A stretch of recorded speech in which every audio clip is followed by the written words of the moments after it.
never seem to remember which phase of OTAs is mandatory and which isn't, and that becomes apparent in the first few minutes of today's show. But I'm glad our Chiefs beat writers, Herbie Teope and Sam McDowell, know the NFL calendar. They're here to describe what happens and the storylines for the Chiefs during this next phase of OTAs on today's SportsBeat KC, the Kansas City Star's daily sports podcast. It's Monday, May 24th, and I'm Blair Kirkhoff. Nationally, the story for the two-time Super Bowl team will be the health of Patrick Mahomes, but Chiefs fans know where that stands. Mahomes has said his recovery is ahead of schedule for the turf toe injury, and he'll be 100% for training camp. Chiefs fans know the biggest stories involve offensive and defensive lines, and we'll begin to get some answers about what the coaches are thinking during this period. We'll also hear from Dalton Schoen, the former Blue Valley Northwest and Kansas State standout wide receiver looking for a roster spot. And in something of an upset, I pronounced Dalton's name correctly, Schoen, after botching it previously. So let's get started with Herbie Teope and Sam McDowell as they preview the next phase of OTAs and what it means for the Chiefs. Herbie Teope and Sam McDowell are here, and we are going to talk Chiefs we're at the eve of OTAs, phase 3 of the OTAs. I believe, Herbie, this is not voluntary time. This is the time when they're expected to show up. And so after a couple of phases where veterans were not required to be there. Of course, one of them's rookie minicamp, but this time veterans are supposed to be there. Well, it is still voluntary. The OTA portion of the off-season workout program remains voluntary. It's the mandatory minicamp that concludes phase 3, which becomes mandatory appearance. And, they're subject to fines if they don't show up. So for the 10 days of practice on-field sessions that you got coming up here in the next 3 weeks, that part remains voluntary. All right. So, well, take us through because every year I have to remind myself kind of where we are on the NFL calendar when it comes to these things. This starts Tuesday, and it's 3 days this week. And it concludes in mid-June. What's going to happen over the next 3 weeks? Well, the good thing for here is you're going to have the rookies and veterans combined for on-field workouts, which is something that didn't happen last year during the COVID pandemic, which, of course, is still ongoing, but restrictions are now loosening. You can get these players together on the field, and this is going to be especially beneficial for the young players to incorporate what they're learning in the classroom and apply it on the field. You can do 7-on-7s, you can do 7-on-9 team-related drills, 11-on-11, but because of the CBA, there's no contact involved until you get to training camps. You're going to get a lot of people out there in shorts, helmets, and basically just going through install periods. It's spring football, right? Colleges do it, pros do it. Colleges usually they're done, right? All the colleges have wrapped up their spring football. NFL is just getting to its the final chapter of its spring football period. So every team, and the other thing is, this is whereas in college everybody has a different starting time and ending time. NFL, everybody sticks to the same schedule. And so all 32 teams have stories and needs. And for the Chiefs, the two-time, defending AFC champion, what are the storylines here, Sam? What are some of the things that we're going to be most interested seeing with this Chiefs team? I guess maybe a good place to start is what Patrick Mahomes will be wearing on his foot. Yeah, I mean, the Mahomes thing is obviously something to monitor, but he's going to be good to go by training camp, and that's what's important. Regardless of what he does this week or any of these 3-day periods over the next month, I mean, he's going to – Brett Veach and Andy Reid have told us multiple times that he's ahead of schedule in that rehab from the toe injury, which already would have placed him to return by training camp. So I think we'll probably see him on the field some, but probably not to the full extent. To me, the biggest thing to monitor, because the thing I'm most interested in is it's obviously early and there's a lot of time to change this, but I'm interested to see who lines up where on the offensive line and who lines up with whom on the offensive line. Who's part of that first string right now? Is it Lucas Niang or Mike Rimmers at right tackle? Is it Creed Humphrey or Austin Blythe at center? Is it Kyle Long or Duvernay Tardif at right guard? Those are the things that I'm most interested in, because that's the storyline of this offseason is what they've done on the offensive line. So we can project it out, but I'd like to see how they're projecting it out right now here in May. Yeah, to piggyback off of what Sam said there on Mahomes, Reed and Veach basically reinforced what Mahomes said, coming straight out of his mouth. What was that, last month before the draft? Hey, I am ahead of schedule. So, the storylines that are popping up in the last week or so, not that I'm crapping on other media outlets, but, it's nothing new because Mahomes specifically said, I'm ahead of schedule. Veach said shortly thereafter that he's expected to do some stuff. So it was nothing new to report there. It was something that we already knew coming into the OTA period. Right.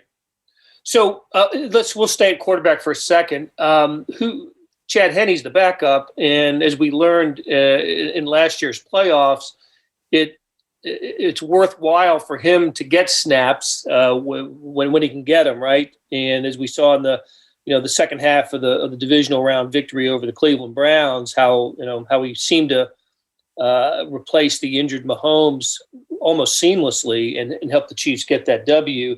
I assume he's the next man up, right? If he'll be getting the snaps that Mahomes doesn't get.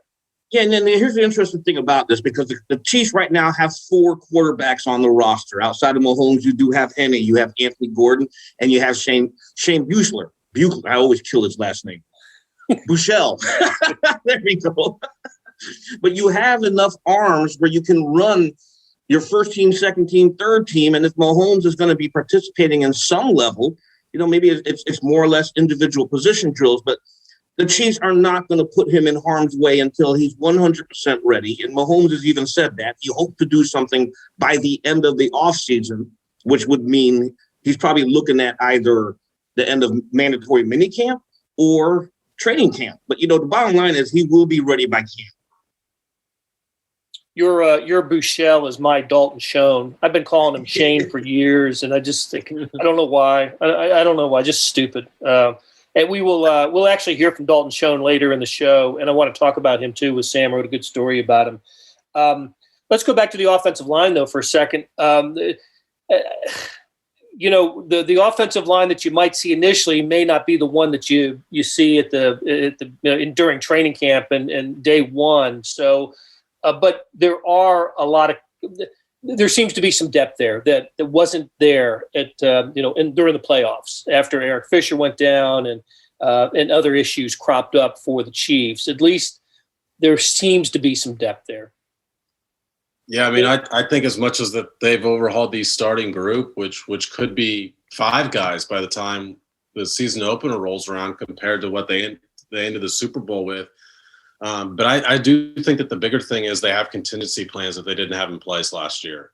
I mean, Mike Rimmers ended up having to play left tackle when Eric Fisher got hurt. Nick Allegretti had to play left guard. Andrew Wiley ended up at right tackle. That Daniel Kilgore ended up at center when Austin Ryder took a couple games, and Daniel Kilgore's out of the league. Steve Wisniewski played guard in the Super Bowl, and he's out of the league. And the other guys that have played, I am struggling to find roster spots for them. When you look at like the Andrew Wileys and Nick Allegrettis, I'm wondering, are they going to make the initial 53 at a training camp? And that's because of what you mentioned, Blair, and that's because of the depth that they've added at those spots, which is why, you mentioned, I mean, it's super early whatever we see out there is not necessarily going to be the starting group, but I do think it gives us some indication of how they project that this group might line up. So that's what I'm most interested in seeing out at this camp.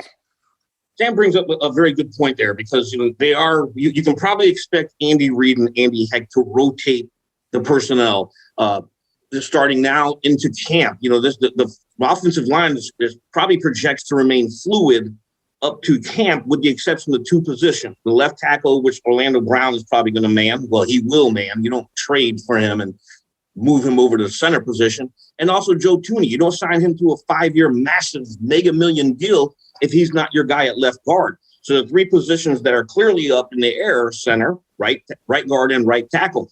The key thing with the coaching staff right now is these players are not in pads. And this is something that, media, we have to train ourselves to understand that as well, because when you look at OTAs and you're trying to evaluate it, the one positions or the two positions that are really going to jump out at you are quarterbacks and the wide receivers, because they should look good when you're basically going against air. But when you've got the interior defensive line, the offensive line, the defensive players, they're not in full pads and no contact is allowed. So when you've got the pulling guard, it looks like he's opening up a massive hole.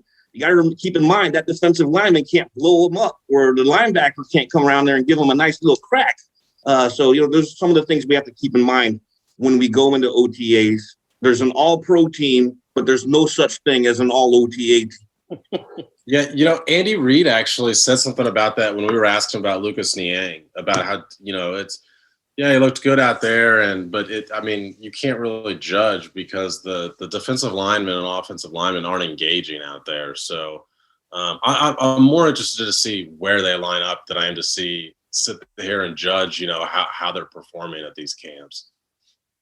Hey, Sam, you mentioned some names just a moment ago that I'd forgotten. That's how much we have talked and considered the offensive line changes. That, God, Daniel Kilgore, he started a handful of games last season, and a couple others. It's like, oh yeah, he was with the Chiefs too. That I am absolutely not expecting to be back with the Chiefs. Yeah, there's probably some names on there that some people listening on here would like to forget as well. But not having forgot the performance. I mean, that's what prompted all of this. Right. You didn't even mention your Mizzou guy, Sam. I mean, you're a Mizzou alum. What about Yasser Durant? I don't know that Durant has a place on the initial 53, but he's got some practice squad eligibility. There we go.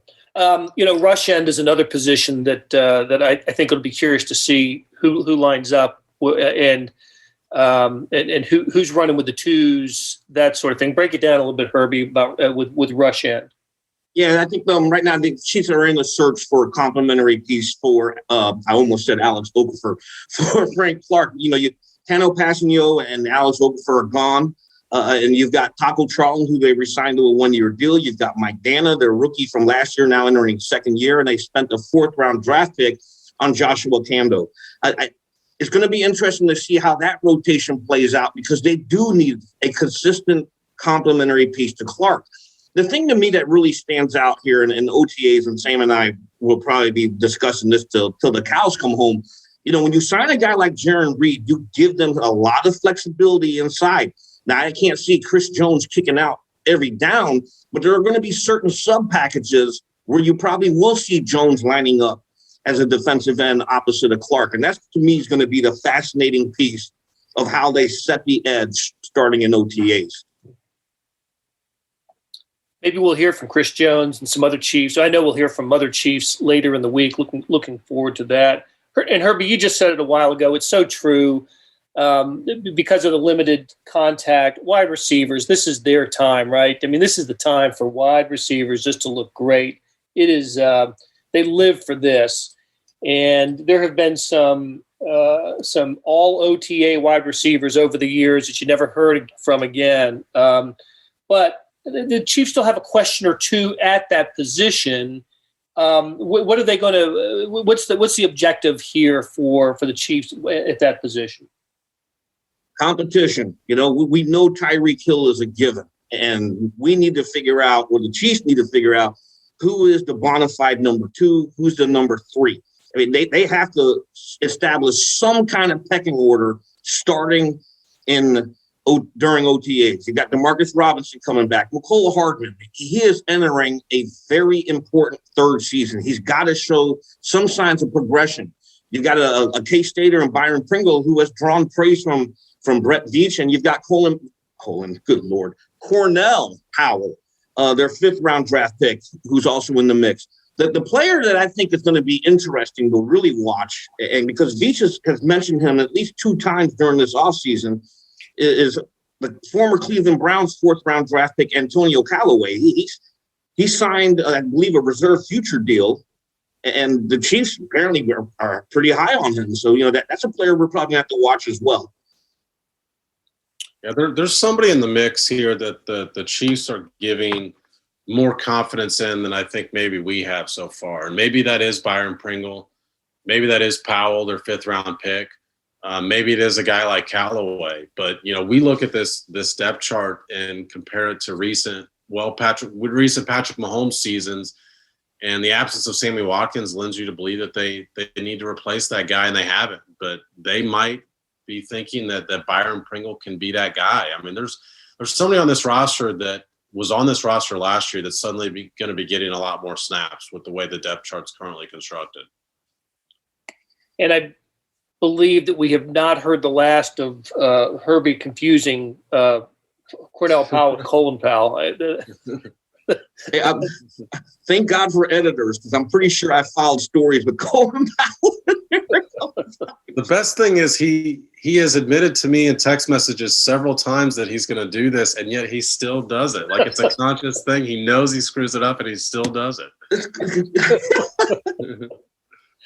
Well, and as I mentioned earlier, Dalton Schoen is somebody whose name I have screwed up, and his brother Mason. The whole family I've totally disrespected. So my apologies to the Schoen family. Let's talk about him for a second.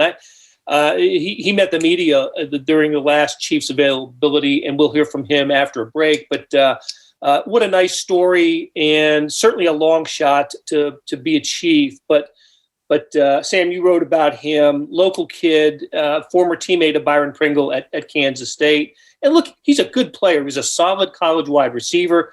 Kansas State sure could have used him last year. But look, he's a guy you pull for, isn't he?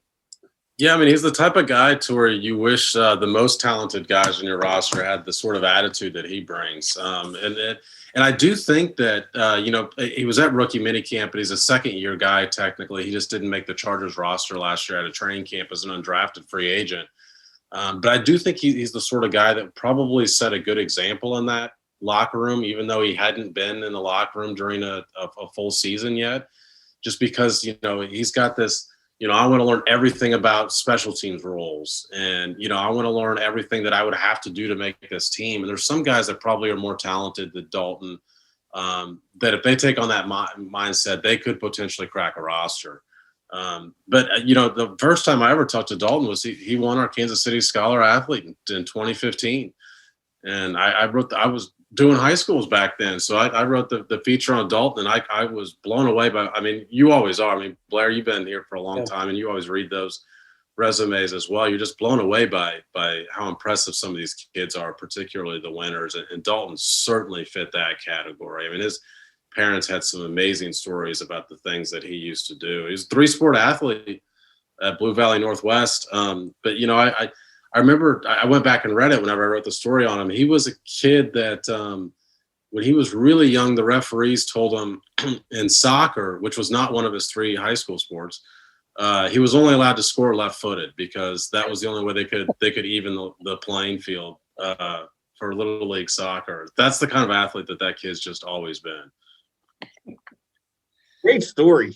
That's a K-Stater. That's a great story. Yeah, and I mentioned his brother. His brother was a co-captain of the Mason, the 2018 K-State team that went to the regional final. So a lot of good Kansas State athletic memories with the Schoens. I remember when Schoen was his first full year with the team, catching an 82-yard touchdown pass against Texas, right down the middle.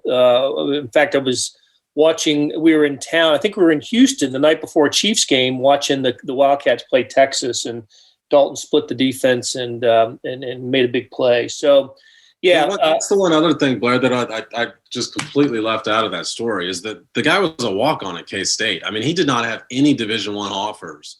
And so that shows his work ethic. He loved Bill Snyder growing up, wanted to go play for Bill Snyder at some point in his life. And by his sophomore year, he was a part of the receiver rotation. And so, we call him a long shot, and he absolutely is a long shot to make this team. But he's been here before and proved us all wrong before. And so that's the mindset he's taken into all this stuff. You will hear from Dalton after we take a break, and we're going to bid farewell to Herbie Teope and Sam McDowell. Good conversation, guys, and we'll talk again sometime next week. All right, thanks, Blair. Thanks, Blair. Hey, it's Blair. We have a special subscription offer for SportsBeat KC listeners, unlimited digital access to the Kansas City Star's award-winning sports coverage. Sign up now for 1 year of Sports Pass for access to all the sports news, features, and columns presented on the kansascity.com site, and it's only $30. That's a 40% savings off our regular rate. Your subscription will automatically renew after the initial term at $50 unless you tell us to cancel. Your subscription helps support the sports coverage of kansascity.com and the Kansas City Star, and that support has never been more important. Please visit kansascity.com/SportsBeatKC offer to get this special offer. And as always, thanks for listening. Hey, Dalton. A couple things here, but I'm just wondering, being a walk-on in college, was this ever part of the goal? I mean, did you think that this was realistic? Starting out my college career, I would probably say no. Going to K-State was a dream come true for me. My first goal going there, though, was just to get on the field. I was fighting for a job on special teams, stuff like that. Going into my sophomore year, I was just trying to earn a spot on all of those. But then all of a sudden, kind of got in the mix there at receiver, ended up starting as a sophomore. So then all of a sudden, your goals get a little bit higher. And going through my whole career there, though, I was really focusing on being the best I could be there. Kind of got to that senior year, into my senior year point, and gave it my all preparing for pro day. And now to be here is just a true dream. I'm wondering if that experience helps you in this experience. You get there and you're obviously not thought of as the highly touted recruit. And then you get here as an undrafted guy. I mean, is there similarities there that you can draw from? Definitely. It's the exact same mindset. I mean, you hit it right on the head. Going in there as a walk-on and being here, you're as an undrafted free agent, you're instantly kind of thrown to the bottom of the totem pole. You got to just have that mindset that you're a street dog. You're going to show up. You're going to fight every day. You're going to do the things most other guys don't want to do or won't do. And you kind of just got to keep fighting until you get the opportunity to prove yourself. Okay, Herbie. Hey, Dalton, obviously you went to K-State. Byron Pringle went to K-State. How often are you all in each other's ears? And was he one of the first people to reach out to you when you decided to sign here? Definitely. Yeah, no, me and B were good buddies at K-State. We started together 2017. He texted me instantly right away, right when he saw that I signed, said, hit me up if you have any questions about the playbook. He was in town a weekend, was like, hey, let's hit the field, stuff like that. He's been back in Tampa most of the time, so we haven't been together, working out much or anything like that. But we've definitely been in contact. He's been helping me out. We'll go next to Haley Lewis. Go ahead, Haley. I asked Niang this earlier. Just kind of wanted to ask the difference between your college workouts and an Andy Reid workout now that you've had a little bit of the, Chiefs Kingdom taste in your mouth. Yeah, I mean, I think at the pro level, everything kind of just moves a little bit faster. College, I think you take a little bit more time to slowly go through things or, really talk it through before maybe you run the play. Now here at this level, maybe you've talked about something one time, or maybe you were expected to just look over it yourself and know how to run the play full speed, full go. With that being said, I think Coach Reid does a great job of making corrections on the field and making sure we get it right in the moment. Let's go next to Matt Derrick. Go ahead, Matt. Hey, Dalton, I'm just curious, two-part question. One, how did everything go this weekend? How big of a deal was it for you to be out there? It looked like you had a nice sliding catch on Friday. And then two, just what is the experience of, being in Kansas City and being close to, where you went to college and knowing that you got friends and probably family watching you? Yeah. So to your first question, I thought the weekend went really well. Felt great just to be back out in a full live practice setting. Felt great to finally go out and run the routes that, I've been learning virtually for a few weeks now. And so that was a really good weekend, I thought. And then being from Kansas City, being close to my college, K-State, it's a dream come true, like I said earlier, and it's just so cool. So like you kind of said, have so many people pulling for me, I'll run into people randomly or people will just text me if they see I post something on Instagram, something like that. And they'll say, hey, man, like we're pulling for you. Everyone's rooting for you. So to know I have all that support from all these people who I haven't even talked to for some of them in a long time, to know they're all supporting me and rooting for me and behind me, it means a lot. We got three more. We'll go right from the top. Harold, you're up. Hey, Dalton, you're representing Blue Valley Northwest too. So, how much have you heard from your high school buddies? Like, oh my gosh, you're a Kansas City Chief. That's pretty cool. And then just learning with the receivers, how's that been, learning from some of the other guys that you're also competing with spots against, but also just learning what they've done and what college experiences they went through. For sure. It's so awesome to represent Blue Valley Northwest. being from this area and now to be here in minicamp is just so cool. Like you said, I've had so many high school teammates, just random people I knew in high school, teachers, all reach out to me and just, again, show their support for me and say, hey, it's so cool that you're doing all this stuff. And then in terms of the other receivers, it's been great getting to know some of them. Like we mentioned earlier, I knew Byron Pringle from college. The gym I work out at in Overland Park, Garrett Dieter works out there too. And so we've been on the field doing a lot of routes and stuff. He's been so helpful to me, talking me through routes, doing all this stuff to get me ready for this mini camp. So that's huge. Let's go next to Sam McDowell. Go ahead, Sam. Hey, Dalton, I also just wanted to ask about going through COVID last year, how much you felt like that hurt somebody in your position trying to make an impression. Yeah, I think it hurt a lot. Starting with the fact that we didn't really have these mini camps and off-season program last year. It was all virtual. So, I was sitting at home on roster with the Chargers. I'm trying to learn everything virtually. I thought I handled that pretty well, though. We got out there for camp, and it all seemed to go pretty well. I mean, I felt like I had a great camp. Couldn't really be sad about anything. I got cut at the end of it because it just sucked not having preseason games and stuff like that. Never really had a good opportunity to prove myself and, rise above other guys. They just kind of left it stagnant. But at the end of the day, I left there thinking I had a great camp. I did everything I could. It just didn't work out. And then it made it tough last year during the season too, just because teams couldn't really do a whole lot of workouts, or there was a lot of protocols and strict rules on that. So that also made things tough. And we'll go last to Neil Jones. Go ahead, Neil. Dalton, what are your favorite memories of watching the Chiefs growing up here in the Kansas City area? Were there players you emulated, or do you have a game you went to? Do you remember any of that? Honestly, I remember growing up and the Chiefs weren't so good. And so that's kind of what makes it so cool to be here now. I grew up and, there were some trying years. And then I remember when they hired Coach Reed and turned things around, those first years with Alex Smith, that huge comeback when they had that 1 year. And then when they got Tyreek and Kelsey and all these guys, I remember seeing a preseason game when Kelsey, I think, was a brand new tight end, and he caught like a 60-yard touchdown. And I was like, that guy's going to be somebody. And then here we are years later, and it's just really cool that now I'm here in this building.